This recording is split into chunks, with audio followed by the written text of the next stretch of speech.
ছাত্ৰ-ছাত্ৰীসকল পোনপ্ৰথমে মোৰ ইউটিউব চেনেলটোলৈ তোমালোকক স্বাগতম জনাইছোঁ। আজি আমি শিকিম ক্লাছ 7 মেথছৰ অনুশীলনী 4.3 আজি আমি এই 2 নম্বৰৰ পৰা চাম। 2 নম্বৰত আছে এটা আয়তৰ দৈৰ্ঘ্য প্ৰস্থতকৈ 5 সেন্টিমিটাৰ বেছি।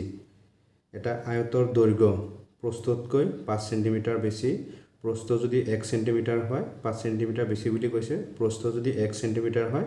দৈৰ্ঘ্য কিমান হ'ব x + 5 আৰু আয়তৰ পৰিসীমা কিমান দিয়া আছে 26 সেন্টিমিটাৰ হলে আয়তৰ কালি নিৰ্ণয় কৰা।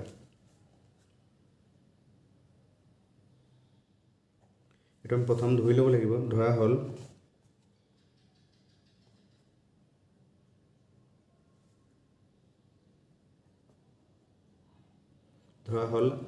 আয়তৰ প্ৰস্থ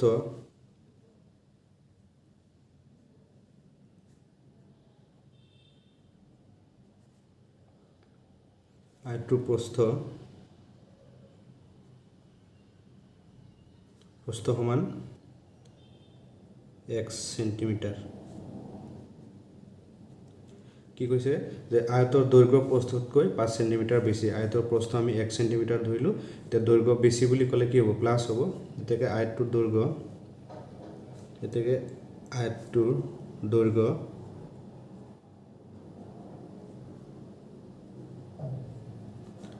দৈৰ্ঘ্য কিমান হ'ব x +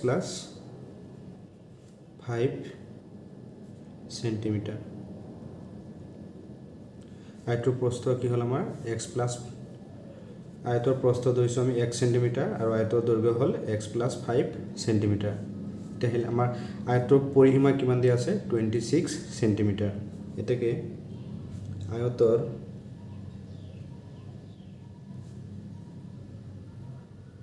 পৰিসীমা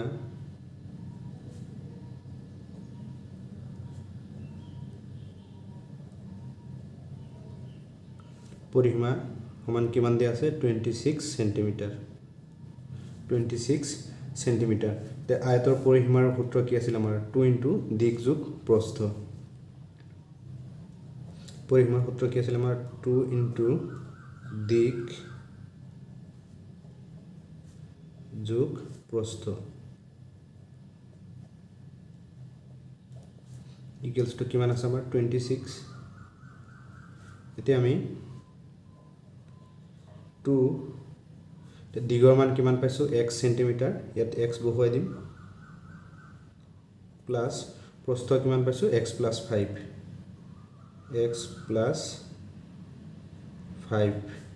ইকুৱেলছ টু কিমান আছে 26। এতিয়া ব্ৰেকেটৰ ভিতৰত থকা আমি এইখিনি আগত প্লাস কৰি লম 2 ইয়াত এটা x প্লাস আছে আৰু এটা x প্লাস আছে, কেইটা হ'ব দুটা x twice x প্লাস হ'ব 5 ইকুৱেলছ টু কিমান আছে 26। এতিয়া 2 এই twice x ৰ লগতো পূৰণ হৈ আছে, এই 5 ৰ লগতো পূৰণ হৈ আছে। ডাইৰেক্ট কৰিব পাৰি নাইবা ভাঙি দেখুৱাই দিব পাৰি। মই ভাঙি দেখুৱাই দিছো। এই 2 * twice x তাৰপিছত এই প্লাস চিহ্নটো দিলো, আকৌ এই 2 ইয়াৰ লগতো পূৰণ হৈ আছে 2 * 5 ইকুৱেলছ টু কিমান আছে 26। 2 * 2 কৰিলে কিমান হ'ব 4x x আছে 2 * 2 কৰিলে 4 আৰু x থাকিলে x 2 * twice x পূৰণ কৰিলে আমি কিমান পালো 4x প্লাস 2 * 5 কৰিলে কিমান পালো আমি 10 পালো ইকুৱেলছ টু কিমান আছে 26। এতিয়া 10 টো প্লাস আছে, আমি এফালে ললে কি হ'ব মাইনাস হ'ব 4x ইকুৱেল টু কিমান হ'ব 26 minus 10 নাইবা 4x equals to 26 ৰ পৰা 10 মাইনাস কৰিলে কিমান হ'ব 16। এটা 4 টো x ৰ লগত পূৰণ হৈ আছে, এফালে গলে কি হৈ যাব হৰণ হ'ব x equals to আমি কিমান পালো 16 পূৰণ আছে, এফালে গলে কি হ'ব হৰণ হ'ব। এটা 4 16ত কেইবাৰ যাব 4 বাৰ যাব। এটা আমি x ৰ মান কিমান পালো x equal to 4 পালো। x সমান কিমান পালোঁ 4 এতিয়া আমি আয়তৰ প্ৰস্থ কিমান ধৰিছিলোঁ x ধৰিছিলোঁ আৰু দৈৰ্ঘ্য ধৰিছিলোঁ দৈৰ্ঘ্য হৈছিলে x + 5 লিখিম আমি এতেকে আয়তৰ প্ৰস্থ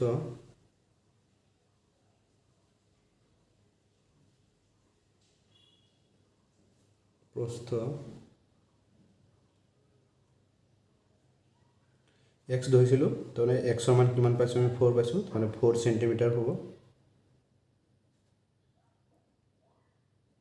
4 সেন্টিমিটাৰ তে আয়তৰ দৈৰ্ঘ্য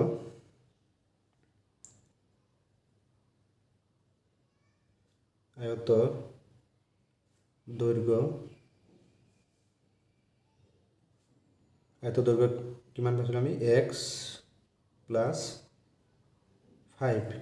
তে x ৰ মান কিমান পাইছোঁ 4 + 5 4 + 5 কৰিলে কিমান হ'ব 9 সেন্টিমিটাৰ আমাক কি কৈছে আয়তৰ কালি নিৰ্ণয় কৰিব দিছে আমি দিক পালোঁ প্ৰস্থ পালোঁ এতিয়া আয়তৰ কালি নিৰ্ণয় কৰিব পাৰিম এতেকে আয়তৰ কালি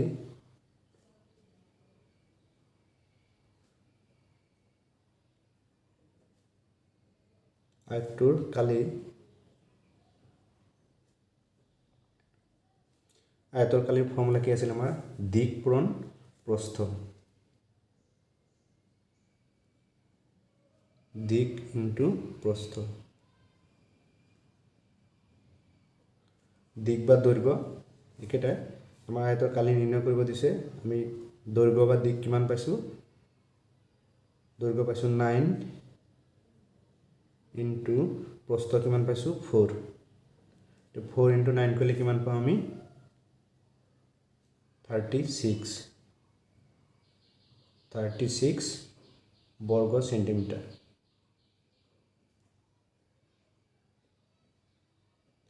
এটো আছিল 2 নম্বৰৰ এনসাৰ এতিয়া আমি 3 নম্বৰটো চাও অনুপম ৰাহুল আৰু জাহিৰুলৰ বয়সৰ সমষ্টি কিমান আছে 22 বছৰ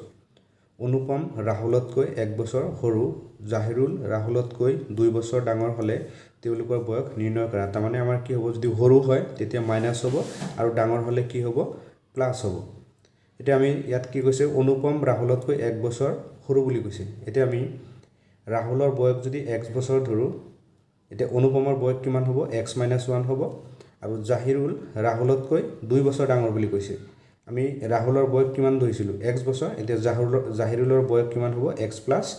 2 এটাকে প্ৰশ্নমতে লিখিম আমি প্ৰশ্নমতে এইখিনি প্লাস কৰি ইকুৱেল টু 22 কৈ দিলে আমাৰ आंसर ওলাব ঠিক আমি লিখিলো সলিউশন ধৰা হল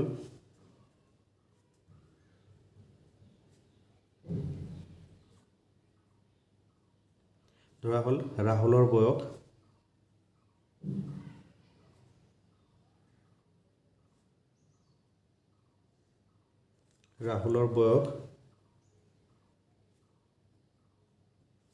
সমান কিমান x বছৰ ৰাহুলৰ বয়স x বছৰ অনুপমৰ বয়স কিমান আছিল ৰাহুলতকৈ 1 বছৰ কম আছিল এতেকে অনুপমৰ বয়স এতেকে অনুপমৰ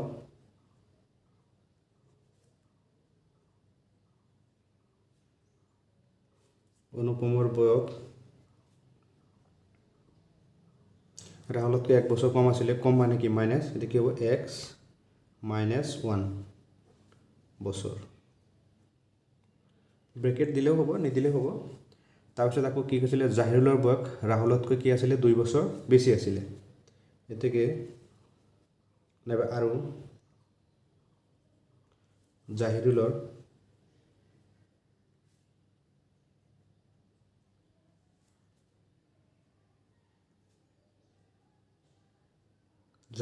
বয়স ৰাহুলতকৈ কি আছিল 2 বছৰ বেছি আছিল বেছি থাকিলে কি হ'ব প্লাস হ'ব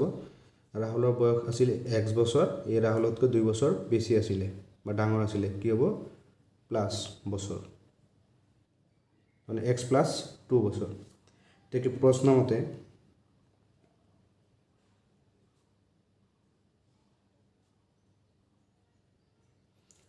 আমি কি পালো যে ৰাহুলৰ বয়স কিমান আছিল x প্লাস অনুপমৰ বয়স কিমান আছিল x - 1 x - 1 প্লাস আৰু জাহিৰুলৰ বয়স কিমান আছিল x + 2 x + 2 এই তিনিজনৰ বয়সৰ সমষ্টি কিমান আছিল 22 ইকুৱেলছ টু কিমান হ'ব 22 এতিয়া আমি চাও ইয়াত আছে এটা x ইয়াত আছে এটা x ইয়াত আছে এটা x x 1x + 1x কৰিলে কিমান হ'ব 2x 2x + 1x কৰিলে কিমান হ'ব thrice x তাৰ পিছত 2 আছে প্লাস আৰু 1 আছে মাইনাস 2 ৰ পৰা 1 মাইনাস কৰিলে আমি কিমান পাম +1 পাম তো 2 ৰ পৰা 1 মাইনাস কৰিলে আমি +1 পালো ইকুৱেলছ টু এফালে কিমান আছে 22 এতিয়া এই 1 টু প্লাস আছে এফালে নিলে কি হৈ যাব মাইনাস হৈ যাব thrice x ইকুৱেল টু কিমান হ'ব 22 - 1 এবাৰ thrice x ইকুৱেল টু 22 ৰ পৰা 1 মাইনাস কৰিলে কিমান হ'ব 21 এতিয়া 3 টো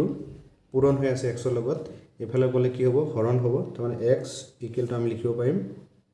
21/3 এতিয়া 3 21 ত কেইবাৰ যাব 7 আমি x ৰ মান কিমান পালো 7 পালো আমাৰ কি কৈছে তিনিজনৰ বয়সৰ সমষ্টি নিৰ্ণয় কৰিব দিছে তো আমি লিখিম এতেকে ৰাহুলৰ বয়স কিমান হ'ব 7 এতেকে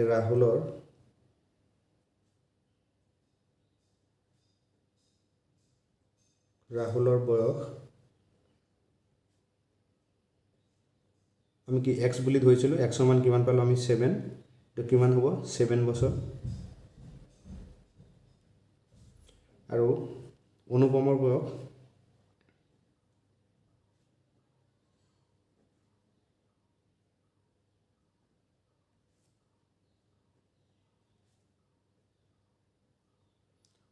বয়স কিমান আছিল x - 1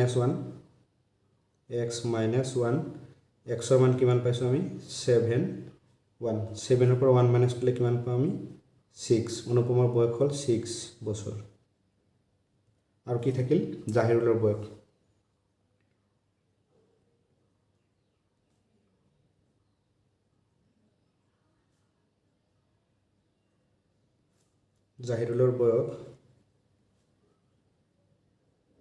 কিমান পাইছিলো আমি x + 2